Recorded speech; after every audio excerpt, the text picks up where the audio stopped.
Ya, kembali lagi di podcast Bincang Asik. Oke, perkenalkan saya Nesan Alfarisi, mahasiswa dari Pendidikan Jasmani angkatan 2021 Universitas Jenderal Sudirman. Di sini saya udah kedatangan dua narasumber nih, atlet kita dari cabang olahraga pencaksilat, dan yang kedua itu ada cabang olahraga catur. Cabang olahraga catur ini masih apa ya, kayak jarang banget ya kita temuin. Ya, untuk narasumber kita yang pertama ini ada Mas Geri dari atlet pencaksilat. Silakan Mas Geri. Oke, selamat datang Mas. Gimana kabarnya Mas? Sehat. Oke. Kemudian yang kedua ini ada Mas Ignatius Pierre, merupakan atlet dari cabang olahraga catur. Silakan Mas. Oke. Silakan Mas ya. Oke, sebelum lebih dalam lagi, bolehlah perkenalan dulu dari Mas Pierre. Oke, ya perkenalkan, saya Ignatius Pierre Stroyo, asal dari Cilacap, pendidikan jasmani tahun 2021 Unsur. Oke, kemudian dari Mas Giri. Perkenalkan, saya Giri Hafiz Purnomo dari Sokaraja Pendidikan Jasmani angkatan 21. Oke, ya kita lanjut ya ke, ada beberapa pertanyaan nih dari saya sendiri, khususnya buat Mas Geri dan Mas Pierre. Dari Mas Pierre terlebih dahulu, kalau boleh tahu, untuk Mas Pierre sendiri ini aktif di cabang olahraga catur itu ketika umur berapa Mas? Kalau dari umur itu mungkin pertama main catur itu dari kelas 2 SD sampai sekarang masih kadang-kadang main. Dari awal-awal itu dari kelas 2 SD udah mulai ikut lomba-lomba juga. Berarti dari kecil udah main catur lah ya? Ya. Kemudian buat Mas Giri sendiri nih, kira-kira dari umur berapa ikut silat? Kalau saya itu dari SMP ya, sekitar SMP. umur 14 tahun. Pertama kali ikut silat itu di Telkom. Ya. Oke. Kalau dari Mas Giri sendiri nih, ikut silatnya itu kan ada dua ya kalau nggak salah ya, ada vector sama seni. Kalau Mas Giri sendiri ikutnya di yang seni atau di vector? Kalau saya itu ikut yang vector. Oh, vector. Kelas apa kalau boleh tahu Mas? Dulu ya, waktu SMA ya, itu saya kelas I kalau nggak salah. Kelas I. Iya, kelas yang paling atas sendiri, paling atas, limitnya. Ya. Itu waktu SMP. SMK. Oh, SMK. Kelas 2. Kelas 2. Ya, itu kejuaraan Popda Kabupaten Popda. Banyumas. Oh ya, oke. Kalau dari Mas Pierre sendiri, kalau di catur itu ada kategorinya atau nggak sih Mas? Kalau dari kategori itu ada 3. Yang pertama itu kategori kilat, yang kedua itu cepat, yang terakhir itu klasik. Klasik itu sambil notasi itu nulis. Oh, kalau boleh tahu dari 3 hal tersebut, bisa nggak sih Mas dijelaskan biar yang lain juga pada tahu? Kan ini kan catur kan masih jarang sekali kan. Ya, Nah, silakan. Kalau kilat itu setiap pemain itu ada waktunya. Dari berarti 2 pemain itu, masing-masing pemain itu kalau kilat dapat waktu 10 menit, di bawah 10 menit. Di bawah 10 menit. Kalau cepat di atas 10 menit sampai 60 menitan. Itu cepat. Kalau kilat kalau klasik itu di atas 60 menitan itu. Berarti kalau kategori kilat sendiri berarti 10 menit harus sudah selesai gitu, harus skak gitu atau gimana? Enggak harus udah selesai, itu siapa yang waktunya duluan habis itu yang kalah. Oh, itu kayak batas gitu. Waktu aja. Oh, itu sebagai acuan lah ya. Oh ya. Lama. Oke. Kemudian kalau boleh tahu nih, latihan yang dominan dari cabang olahraga catur itu apa sih Mas? Kalau latihan itu mungkin latihan pembukaan, itu bisa dipelajari di buku-buku catur, itu banyak. Juga bisa latihan di aplikasi di internet, itu juga banyak.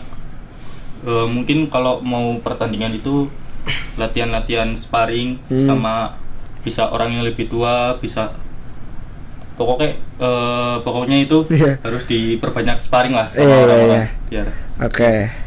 Kalau dari Mas Giri sendiri nih, apa ya latihan yang paling dominan itu di silat? Kira-kira apa, Mas?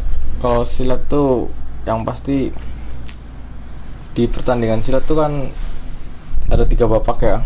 Babak pertama itu dalam waktu 1,5 menit itu bisa bersih bisa kotor. Ada 3 babak. Yang pasti latihan stamina buat bisa bertahan dalam 3 babak itu. Iya. Latihan fisik sama kayak Mas Pierre, latihan sparingan, sering-sering sparingan.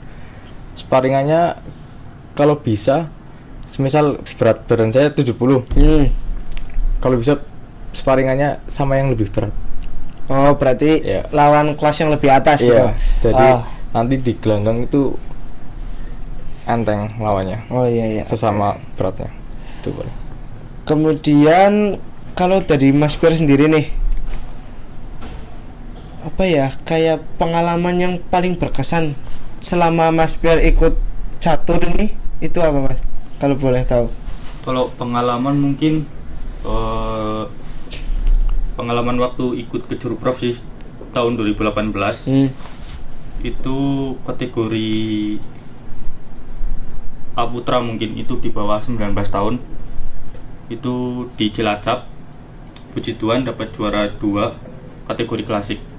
Kategori klasik. Iya, kategori klasik. Berarti ikutnya cuman kategori klasik semua Oh enggak ya. atau diikutin semua yang kilat Tiga-tiganya gitu? ikut. Itu kan yang dari awal itu kategori klasik, yang kedua itu baru cepat. Terus kilat itu selama 7 hari itu lomba. Oh, gitu.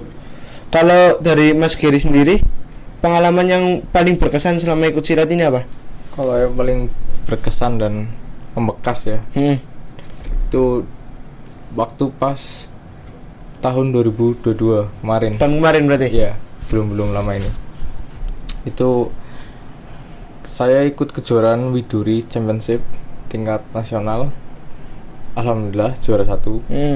Itu di kelas H Putra. H Putra. H Putra dewasa. Dewasa. Iya. Yang paling berkesan itu saat saya juara 1 itu berkesan. Yang paling membekas itu pas saya cedera. Oh, cedera. Yang salah sasaran lah, lawannya itu salah sasaran ke saya, malah memukul area yang nggak boleh dipukul di peraturan pencaksilat. Tuh. Kalau boleh tahu bisa diceritakan kronologinya ini biar teman-teman semua pada tahu. Kronologinya itu gimana, Mas?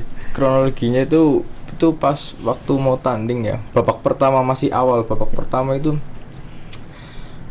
kan kalau di kelas H itu berat badannya kan 82 sampai 87. Enggak, 81 sampai 85. Oh, 85. Iya. Nah, saya itu limit bawah. 82-an lah. Yeah. Nah, lawannya itu sekitar 84. Berarti limit atas. Limit atas, tapi orangnya itu tinggi. Oh. Bukan Lebih tinggi dari Mas Giri lah ya. Iya. Jadi kalau mukul itu kenanya mungkin semuka saya. Nah, mungkin salah sasaran atau gimana ya. Itu terkena sini bibir. Ya sampai keluar berdarah. Bonyok itu, Mas. Bonyok. Pasti bonyok. Tapi itu ya sangat berkesan sih buat saya. Pengalaman ya. Iya. Pengalaman yang penting lah ya, Mas. Iya. Kemudian nih, kalau buat Mas Pierre sendiri, komitmen ataupun apa sih yang menjadi penyemangat sampai sekarang ini bisa aktif lagi, bisa terus aktif gitu di catur itu, yang jadi komitmen Mas Pierre sendiri itu apa kalau boleh tahu? Kalau masih berkomitmen kalau di olahraga catur itu mungkin udah dari lama ya, udah dari kelas 2 SD itu udah latihan catur ya, mungkin udah suka aja main catur. Terus poin plus yang lain itu orang tua mendukung, jadi ya masih ikut main-main catur lah, mungkin itu sih, Mas. Oke, berarti orang tua support lah ya. Support. Kalau dari Mas Giri sendiri yang jadi penyemangat itu loh, jadi support system bisa aktif terus di silat itu, komitmennya itu apa? alasan kenapa masih aktif sampai sekarang di silat gitu. Ya kalau saya sih sekarang kan udah bisa dibilang apa, pensiun jadi atlet. Oh, pensiun. Iya, pensiun. Kok masih muda Mas? Masih muda udah pensiun. Karena dulu itu waktu pengalaman yang ketonjok bibirnya itu Trauma. bukan trauma, ya trauma pasti, Heeh. tapi udah sembuh sekarang. Itu saya udah nggak dibolehin lagi tanding sama orang tua. Oh, berarti orang tua udah nggak Ya, ngerestuin lah ya. nggak ngizinin lah. Nggak ngizinin. Nah sekarang itu lebih ke ngelatih, paling jadi Oh, ngelatih. berarti sekarang jadi bukan ke keatletan, Iya, pindah ke pelatihan berarti. ke pelatihan. Oh, iya iya. mungkin Oke. itu yang sekarang Tapi orang tua support di kepelatihan. support banget, Mas. Support. Iya. Oke. Terus selama nih kan selama Mas Pierre dari kelas 2 SD tuh berarti umur berapa? 8 tahun ya? 8 atau 7 ya? Kalau nggak 8 itu Iya, sekitar segitulah ya. Itu suka dukanya tuh selama di cabang olahraga catur itu apa aja Mas kalau boleh tahu? Kalau suka duka itu, sukanya itu pasti yang pertama kalau lomba-lomba itu ketemu teman-teman, Nah, dan teman-temannya ya mungkin nggak berubah-berubah sih kalau Iya. di daerah-daerah provinsi gitu. Itu masih itu aja, itu ya suka ketemu. Terus kalau dukanya itu paling, kalau zaman saya mungkin latihan itu di Cilacap itu lumayan jauh oh jauh. dari saya, tempat di Pala, mungkin harus ke kota dulu kalau mau latihan. Kalau di desa itu nggak ada tempat latihan yang benar-benar buat latihan, paling cuma main-main Main-main sama ya? bapak-bapak Ah, pos ronda gitu. iya. Itu paling kayak gitu. Jadi kalau mau latihan serius itu harus ke Cilacap, Oh, ke Cilacap Pos Casi. kotanya berarti? Iya, ke kotanya. Berarti dari Adipara dari rumah harus jalan ke Cilacap gitu lah ya. Iya. Oke, kalau dari Mas Gary sendiri nih suka dukanya selama Mas Gary aktif di silat itu apa aja Mas kalau boleh tahu? Kalau sukanya itu kita bisa bertemu ya, sama kayak Mas Pierre, bertemu silaturahmi sama teman-teman. Terus kita bisa saling belajar bareng. Belajar bareng yaitu entah itu ngelatih. Saya kan selain ngelatih juga membantu pelatih juga. Oh iya, iya. Ya di Telkom. Asisten coach lah ya. Asisten coach ya. Terus apa tadi dukanya? Iya, dukanya apa Mas? Kalau dukanya itu apa ya? Kayaknya nggak ada dukanya kok Mas. Suka Nggak ada. semua. Soalnya itu udah kayak melekat tuh. Kalau kalah di final pernah Mas? Kalau kalah di final dulu pernah juara 2. Ya. Jadi itu masuk duka apa enggak itu? Itu duka juga. Duka juga ya. Tapi ya nggak duka banget sih Mas. Iya iya iya. Kemudian dari Mas Pierre sendiri nih, motivasi apa yang mau Mas Pierre berikan buat nanti adik-adik kita buat melanjutkan perjuangan kita lah? Itu motivasinya apa aja Mas kalau boleh tahu? Buat yang ikut catur ya, yang masih kecil-kecil itu tetap semangat, tetap latihan terus, mau dimanapun, karena sekarang zaman udah canggih ya Mas. Iya. Bisa latihan di HP, bisa latihan di laptop atau komputer, itu bisa perbanyak sparring, mau ketemu lawan yang lebih tua, mau sparring di HP, di internet, itu perbanyak, karena itu berguna banget buat pertandingan. Karena itu semakin banyak pertandingan yang kita alami, itu bisa kita lebih pede buat melawan musuh yang lain. Iya iya iya. Kemudian dari Mas Gary sendiri, motivasi yang mau diberikan dari Mas Gary buat adik-adik kita ini apa Kalau ini? dari saya singkat saja ya. Kalau buat adik-adik silat yang masih jadi atlet itu jangan bosan-bosan latihan. Udah. Udah itu aja. Ya. Kata-kata dulu sebelum penutupan nih dari Mas Pierre. Apa kira-kira? Mungkin dari Mas Giri dulu Mas. Mas Gary dulu deh, nggak apa-apa. Konteksnya apa? Kata-kata Bebas, apa? bebas. Kita kan di sini prinsip bicara asik. Jadi santai aja. Apa? Ya, mungkin dari aku ya, kalau kalian mau latihan itu bisa diawali dengan terpaksa dulu, karena bisa itu karena terpaksa.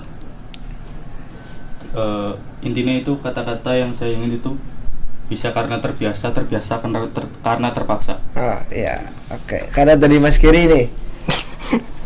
Ya kalau dari saya paling ingat kata-kata dari pelatih saya itu ini konteksnya ke tanding ya. Katanya itu lebih baik mandi keringat di latihan daripada mandi darah di gelanggang. Kelas sih. Oke. Mungkin itu aja ya dari saya selaku moderator pada podcast episode kali ini. Mungkin ada beberapa hal yang bisa saya simpulkan, yaitu kalau dari cabang olahraga catur sendiri kan memang masih asing di telinga kita. Nah, tadi Mas Pierre udah menjelaskan kalau di cabang olahraga catur tuh latihannya memperbanyak sparring, memperbanyak jam terbang. Kemudian dari Mas Gary cabang olahraga silat, mungkin latihan fisiknya diperbanyak lagi karena apa ya, kalau di gelanggang itu kadang kita main bersih ya Mas. Iya, bersih. Jadi kalaupun ada pelanggaran ataupun apa, jadi waktu itu berhenti. Oke, mungkin itu aja dari saya selaku moderator pada podcast hari ini. Sekian dari saya, see you.